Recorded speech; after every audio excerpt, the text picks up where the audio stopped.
వేదవతిగా లక్ష్మీదేవి. నారద, దక్షసావర్ణి అని ఒక మనువు ఉన్నాడు. చాలా పుణ్యాత్ముడు, వైష్ణవుడు, శుచిశీలి, యశస్వి, విష్ణుమూర్తి అంశతో అవతరించాడు. ఆయన గారికి ఒక కుమారుడున్నాడు, బ్రహ్మసావర్ణి అని పేరు. అతడు ధర్మాత్ముడై, విష్ణుభక్తి పరాయణుడై. అతని కుమారుడు ధర్మసావర్ణి. ఇతడు వైష్ణవుడే, జితేంద్రియుడే. ఇతనికి రుద్రసావర్ణి, అతనికి దేవసావర్ణి, అతనికి ఇంద్రసావర్ణి పుత్రులుగా జన్మించారు. అందరూ వైష్ణవులు, అందరూ ధర్మాత్ములు, అందరూ జితేంద్రియులు, అందరూ మహాతపస్వులు. వీరిలో ఇంద్రసావర్ణి కుమారుని పేరు వృషధ్వజుడు. పేరుకు తగ్గట్టే ఇతడు శివభక్తుడు, పరమ మహేశ్వరుడు. ఇతడి ఆశ్రమంలో సాక్షాత్తు శివుడు 3 దేవయుగాల పాటు ఉన్నాడంటే ఇక ఇతని శివభక్తిని గురించి వేరే చెప్పాలా? శివుడికి కూడా వృషధ్వజుడంటే పుత్రాధిక వాత్సల్యం, స్నేహం, ప్రేమ. దానికి లొంగిపోయిన వృషధ్వజుడు నారాయణాది దేవతా పూజలను, యజ్ఞయాగదాలను పరిత్యజించాడు. వాణీ లక్ష్మి పూజలను కూడా దూరం చేశాడు. అంతేకాదు, వాటిని నిందించడం ఆరంభించాడు కూడా. ఇది భరించలేకపోయాడు సూర్యభగవానుడు. సర్వసంపదలు తొలగి భ్రష్టుడివైపోమని శపించాడు. అది విన్న శివుడు త్రిశూలం పుచ్చుకొని సూర్యుడి వెంటబడ్డాడు. సూర్యుడు, అతడి తండ్రి భయపడి పరువులంకించారు. బ్రహ్మదేవుణ్ణి శరణు వేడారు. శివుడు అలాగే వెంబడించి బ్రహ్మలోకానికి వెళ్ళాడు. దానితో బ్రహ్మదేవుడికి హడలెత్తింది. సూర్యుడితో సహా వైకుంఠానికి పరిగెత్తాడు.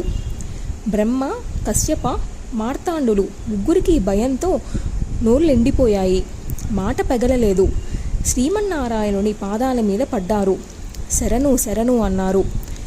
బహుదా స్తుతించారు. జరిగినదంతా చెప్పారు. నారాయణుడు దయతెరిచి అభయమిచ్చాడు. నేనున్నాను, భయపడకండి అన్నాడు. భయార్తులై ఎవరు నన్ను స్మరించినా నేను చక్రధారినై అక్కడ ప్రత్యక్షమవుతాను, రక్షిస్తాను. ఇది నా వ్రతం. ఈ జగత్తులకు రక్షకుణ్ణి నేను. బ్రహ్మరూపంలో సృష్టించేసేది నేనే, శివరూపంలో సంహరించేది నేనే. నువ్వు, శివుడు, సూర్యుడు అన్నీ నేనే. త్రిగుణాత్మకుణ్ణి. అనేక రూపాలు, అవతారాలు ధరిస్తూ ఈ సృష్టిని కాపాడుతూ ఉంటాను. అందుచేత మీరు నిర్భయంగా జీవించండి, వెళ్ళండి. శివుడి వల్ల మీకు ఈ రోజు నుంచి ఏ భయము లేకుండా వరం ఇస్తున్నాను. శంకరుడు సజ్జనుడు, సర్వేశ్వరుడు, భక్తపరాధీనుడు, భక్తవత్సలుడు. సుదర్శనమన్నా శివుడన్నా నాకు ప్రాణాధిక ప్రియం. సుదర్శన శివుల కన్నా తేజస్వి ఈ బ్రహ్మాండంలో నాస్తి. చతుర్ముఖ, మరో రహస్యం నీకు తెలుసా? శివుడు తలుచుకుంటే చిటికలో 1,000,000 సూర్యుల్ని సృష్టించగలడు. నీలాంటి బ్రహ్మదేవులను 1,000,000 మందిని కల్పించగలడు. అతడికి అసాధ్యమంటూ ఏమీ లేదు. అతడు రేయింబవళ్ళు నన్నే ధ్యానిస్తూ ఉంటాడు. నా మంత్రాన్ని, నా గుణగుణాలను భక్తితో 5 ముఖాల గానం చేస్తూ ఉంటాడు. అతడు జ్ఞాని, జ్ఞానాది దేవత. నేను కూడా నిరంతరం అతడి మేలునే ఆకాంక్షిస్తూ ఉంటాను. ఎవరు ఎలా నన్ను ధ్యానిస్తే వారిని అలా నేను సేవిస్తుంటాను, రక్షిస్తుంటాను. సకల శుభాలు అతడి ఆధీనంలో ఉంటాయి. శివం కలిగించేవాడు కనుకనే శివుడన్నారు. శుభస్వరూపమే అతడు.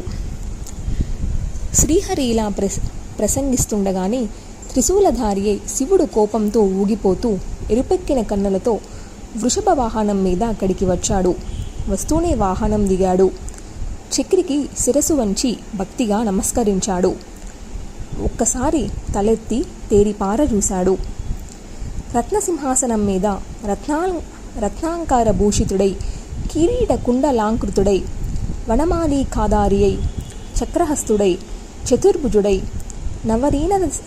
నీరతశ్యాముడై, చందన చర్చితో సర్వాంగుడై, పీతాంబరుడై, లక్ష్మీ ప్రదత్త తాంబూల చర్వణ పరాయణుడై, అప్సరస్యాస్మరగ్రాహిణి సేవితుడై, విద్యాధరి నృత్య గీతా స్వాదాన నర్సికుడై, విరజిల్లుతున్న శ్రీమన్నారాయణుడు ఎట్టెదుట కనువిందు చేశాడు. ఈశ్వరుడు మరొక్కసారి నమస్కరించాడు. బ్రహ్మదేవుడు నిర్భయంగా నిలబడి భక్తితో శిరసు వంచాడు. సూర్యుడు, కశ్యపుడు అంజలి ఘటించారు. శ్రీహరి చిరునవ్వులతో శివుణ్ణి ఆహ్వానించి సమున్నత సుఖాసనం మీద కూర్చోమన్నాడు. శివుడు దాని మీద కూర్చున్నాడు. విష్ణు పార్షాద్యులు వచ్చి ఇరువైపులా నిలిచి వింజామరులు వీచారు. మకరందం కన్నా మధురంగా మధుసూదనుడు పలకరించాడు. మహాదేవ, కుశలమా? చాలా కాలం అయింది నిన్ను చూసి, నీతో సంభాషించి. పోనీలే, ఇప్పటికైనా తీరుబాటు చేసుకుని వచ్చావు. కాసేపు హాయిగా గడుపుదాం. ఏదైనా పని మీద వచ్చి ఉంటే చెప్పు. ముందు అది చూసి తర్వాత కబుర్లకు దిగుదాం. అవును, నీ ముఖం ఏమిటి కొత్తగా ఉంది? ఎక్కడో కాసింత కోపరేఖ కనపడుతున్నట్టుందే అంటూ మందహాసం విసిరాడు. శివుడు కూడా ప్రతిగా చిరునవ్వులు చిందించాడు. శ్రీహరి, నువ్వన్నది నిజమే. నా కోపానికి కారణముంది. వృషధ్వజుడని నా భక్తుడున్నాడు. భక్తుడే కాదు, నాకు ప్రాణాధిక ప్రియుడు. అతడిని సూర్యుడు శపించాడు. అందుకని నాకు సూర్యుడి మీద కోపం వచ్చింది. త్రిశూలంతో తరుముకుంటూ వచ్చాను. నా పుత్రవాత్సల్యం దెబ్బతింది. సూర్యుణ్ణి సంహరించాలనుకున్నాను. అతడు వెళ్ళి బ్రహ్మను శరణు వేడాడు. బ్రహ్మదేవుడు వచ్చి నిన్ను శరణుజొచ్చాడు. మనసుతో కానీ మాటతో కానీ నిన్ను శరణు అన్నవాడికి ఇక ఏ ఆపదలు ఉండవు కదా. జరామృత్యు భయాలు కూడా దరిజేరవాయే. వాడు నిర్భయంగా నిస్సంకంగా సంచరించవచ్చు. అటువంటిది ప్రత్యక్షంగా వచ్చి నిన్ను శరణు వేడుకును విరించి సూర్య కశ్యపులను నేనే కాదు ఎవడు మాత్రం ఏం చేయగలడు? హరినామస్మరణ సర్వకాల సర్వ వ్యవస్థల్లోనూ అభయప్రదము మంగళప్రదమును. నువ్వు జగన్నాథుడివి, అన్నీ తెలిసిన వాడివి, ధర్మస్వరూపిడివి. నా భక్తుడి సంగతి ఏమిటో చెప్పు. వృషధ్వజుడు నాకు పుత్ర నిర్వేశేషుడు. ఈ సూర్యుడి శాపం వల్ల శ్రీ విహీనుడయ్యాడు. అతడిని ఎలా ఉద్ధరిస్తావో, ఏం చేస్తావో, ఏం చెయ్యమంటావో అంతా నీ ఇష్టం అని ముగించాడు శివుడు.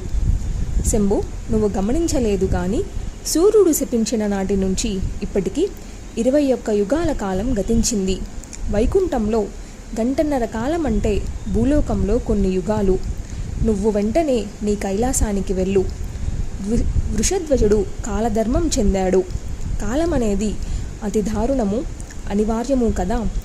అతడి కొడుకు రథధ్వజుడు అస్తమించాడు. ఇతడి కొడుకులు ధర్మధ్వజ, కుశధ్వజులిద్దరూ ప్రస్తుతం జీవించి ఉన్నారు.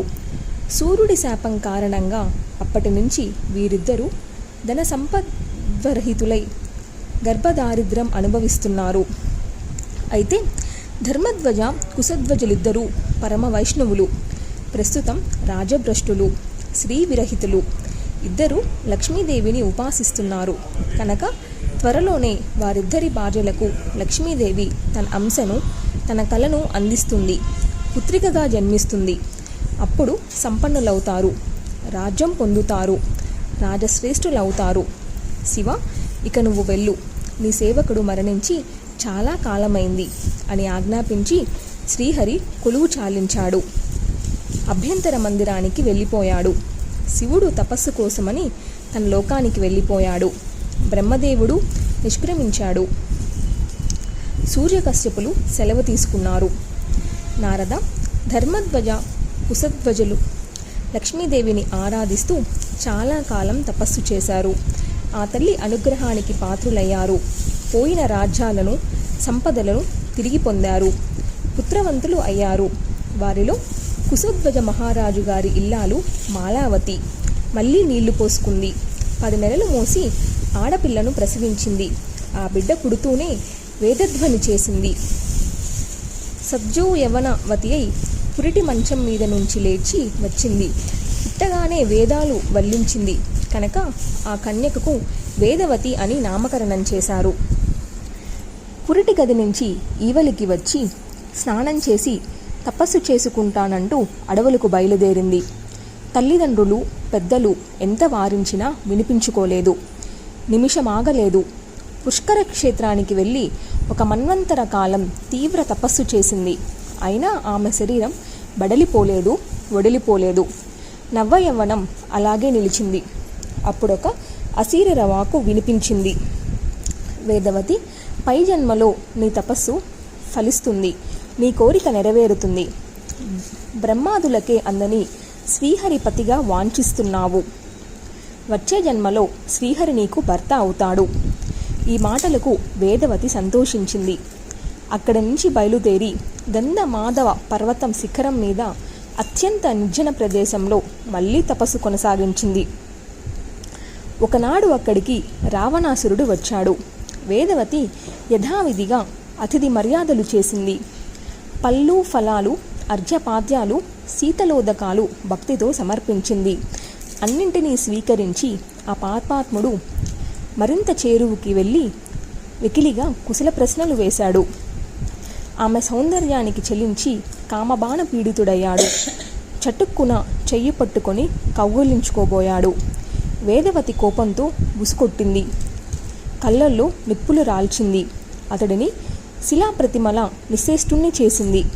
రావణుడు రాతిబొమ్మ అయిపోయాడు. కాళ్ళు చేయి ఆడలేదు, నోట మాట లేదు, జడీభూతుడయ్యాడు. వేదవతి కన్నులు మూసుకొని మనసులో మహాదేవిని స్మరించింది, స్తుతించింది, కళ్ళు తెరిచింది. రావణుణ్ణి శపించింది. రావణ, నా కారణంగానే నువ్వు నశిస్తావు, సపుత్ర బాంధవంగా అంతరిస్తావు. నువ్వు కాముడికివై నన్ను స్పృశించావు, కౌగిటలోకి లాక్కోబోయావు. నీ బలం ఏమిటో ఎంతో చూపించు అంటూ యోగశక్తితో దేహం చాలించి వెళ్ళిపోయింది. నిశ్చేష్టుడై చూస్తూ నిలబడ్డ రావణాసురుడు కొంతసేపటికి తప్పరిల్లాడు. ఆమె శరీరాన్ని గంగానదిలో విడిచిపెట్టి ఇంటికి వెళ్ళిపోయాడు. ఆశ్చర్యం నుంచి తేరుకోలేక, వేదవతి రూపాన్ని, సాహసాన్ని మరచిపోలేక చాలా కాలం విలపించాడు. సీత, ఛాయాసీత, ద్రౌపది. కాలం గడిచింది. కృతయుగం వెళ్ళి త్రేతాయుగం వచ్చింది. వేదవతి జనక మహారాజు ఇంట సీతాదేవిగా అవతరించింది. పూర్వజన్మ తపఫలంగా శ్రీరాముణ్ణి పరిణయమాడింది. సీతారాములిద్దరూ చాలా కాలం వివిధ కామోపభోగాలతో ఆనందించారు. గత జన్మ తపక్లేశాలకు విరుగుడుగా సీతమ్మ సుఖసంతోషాలు అనుభవించింది. తండ్రి మాటను నిలబెట్టుకోవడం కోసం సత్యసంధుడైన రాముడు అరణ్యవాసం చేశాడు. కాలం బలీయం కదా. సీతా లక్ష్మణ సహితుడై దాశరథి సముద్ర తీరాన్యంలో నివసిస్తుండగా ఒకనాడు అగ్నిదేవుడు విప్రవేశంలో వచ్చాడు. అడవుల్లో కష్టాలు పడుతున్న రాముణ్ణి చూసి ఎంతగానో దుఃఖించాడు. ఏకాంతంలో కలుసుకున్నాడు. రామ, ఒక నిజం నీకు చెప్పి వెళ్దామని వచ్చాను. దైవం ఎవరికైనా దుర్నివార్యం. దైవం కన్నా బలీయమేదీ లేదు. కనుక నేను చెప్పేది శ్రద్ధగా ఆలకించు. ఇది సీతాపహరణ కాలం కాబట్టి ఈ జగన్మాతను నాకు అప్పగించు. ఛాయాసీతను నువ్వు కాపాడుకో. పరీక్షా సమయం వస్తుంది. అప్పుడు తిరిగి నీ సీతను నీకు అప్పగిస్తాను. దేవతలు పంపితే వచ్చాను నేను. కేవలం విప్రుణ్ణి కాదు, హుతాశనుణ్ణి. రాముడు ఆలకించాడు. శ్రద్ధగా ఆలకించాడు. ఏ మార్పు ముఖంలో కడబడనివ్వలేదు. హృదయంలో మాత్రం కుమిలిపోయాడు. అగ్నిదేవుడు చెప్పిన దానికి అంగీకరించాడు. హుతాశనుడు తన యోగశక్తితో ఛాయాసీతను సృష్టించి రాముడికి అప్పగించాడు. అసలు సీతను తీసుకొని వెళ్ళిపోయాడు. ఇది అత్యంత గోప్యం అని హెచ్చరిక చేసి మరీ వెళ్ళాడు. నారద, ఈ రహస్యం లక్ష్మణుడికి కూడా తెలియదంటే రాముడు ఎంత గోప్యంగా ఉంచాడో గ్రహించు. అగ్నిదేవుడు అటు వెళ్ళాడో లేదో బంగారు లేడి రాముడు కంటపడింది. దాన్ని పట్టి తెమ్మని సీతాదేవి రాముణ్ణి కోరింది. లక్ష్మణుడిని సీతకు కాపలా ఉంచి రాముడు బయలుదేరాడు. బంగారు లేడిని వెంబడించి చివరకు బాణం వేశాడు. అది హా లక్ష్మణ అని రామకంఠంతో అరిచి ప్రాణాలు వదిలింది. ప్రాణాలు వదిలే సమయంలో రాముణ్ణి దర్శించింది కనుక దివ్య రూపంతో రత్న విమానంలో వైకుంఠానికి చేరుకున్నాడు. ఆ మాయామృగ రూపధారి మారీచుడు వైకుంఠ ద్వారపాలకులకు కింకురుడై అటుపైని వారి అనుమతితో లోపలికి ప్రవేశించాడు. మహాలక్ష్మణ అని వినిపించిన రామకంఠధ్వనిని విని సీతాదేవి భయపడింది. రాముడికి ఏదో ఆపద వచ్చింది, సహాయపడమని లక్ష్మణుడిని పంపించింది. అతడు అలా వెళ్ళగానే చూసి రావణుడు వచ్చి సీతను లంకకు అపహరించుకుపోయాడు. రామలక్ష్మణులు అడవిలో కలుసుకున్నారు. లక్ష్మణుని చూసి రాముడు ఆశ్చర్యపోయాడు. ఇద్దరూ కలిసి ఆశ్రమానికి వచ్చారు. పర్ణశాల బోసిపోయింది. సీతమ్మ లేదు. రాముడు దుఃఖించి దుఃఖించి మూర్చిపోయాడు. తేరుకున్నాడు. ఇద్దరూ అడవులన్నీ గాలించారు. రావణుడు అపహరించుకుపోయాడనే వార్త గోదావరి తీరాన తెలిసింది. అటుపైన వానరులతో సఖ్యం చేసి సముద్రానికి వారధి కట్టి లంకలో ప్రవేశించిన రాముడు స్వయంగా బాణం సంధించి రావణుణ్ణి సంహరించాడు. సీతకు అగ్ని పరీక్ష పెట్టాడు. అప్పుడు అగ్నిదేవుడు అసలు సీతను పవిత్రంగా రాముడికి అందించాడు. ఛాయాసీత అగ్నిదేవుడికి రామచంద్రుడికి సవినయంగా నమస్కరించి నా కర్తవ్యమేమిటో ఉపదేశించండి అని అభ్యర్థించింది. పుష్కర క్షేత్రానికి వెళ్ళి తపస్సు చేసుకోమని, అక్కడే స్వర్గలక్ష్మివి అవుతావని చెప్పి పంపించారు. ఛాయాసీత పుష్కర క్షేత్రంలో 3 లక్షల దివ్య సంవత్సరాలు తపస్సు చేసి స్వర్గలక్ష్మి అయింది. ఆమెయే అటు తర్వాత ద్వాపర యుగంలో ద్రుపదుడి ఇంట యజ్ఞకుండం నుంచి ఆవిర్భవించింది ద్రౌపది అయింది. ఇలా 3 యుగాలలోనూ ఉంది కనుక ఆమెకు త్రిహాయని అనే పేరు ఏర్పడింది. పుష్కర క్షేత్రంలో ఛాయాసీత తపస్సు చేసుకుంటున్నప్పుడు శంకరుడు ప్రత్యక్షమై వరం కోరుకోమన్నాడు. ఆమె కామతురి అయి పతిని ఇయ్యి అని ఆవేశంగా 5 సార్లు అంది. రసికేశ్వరుడైన శివుడు పగలబడి నవ్వి, ప్రియా, నీకు 5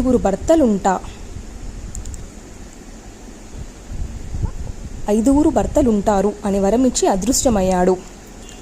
నారద, అందుచేతనే ద్రౌపదికి పాండవులు 5 భర్తలయ్యారు. ప్రస్తావనలో వచ్చింది కనుక ఈ విషయము చెప్పాను. అది సరే.